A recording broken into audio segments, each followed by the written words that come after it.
In this video tutorial we will learn how to change the background of any image. So that's the subject and that's the background. I want this background on this subject.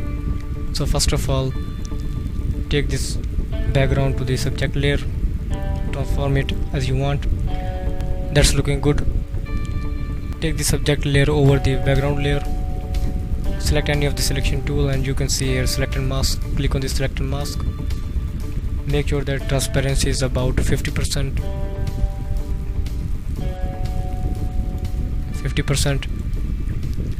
And now select this selection tool and select the subject.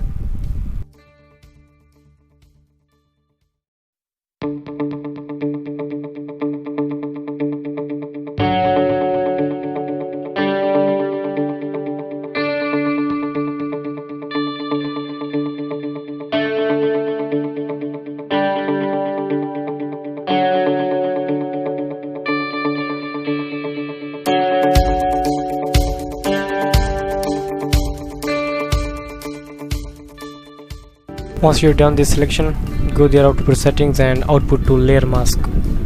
Hit OK, and see we have changed the background in just 2 minutes. That's without the background removal and that's with the background. So if you learn something new, don't forget to subscribe my channel and like this video. I will see you in my next video.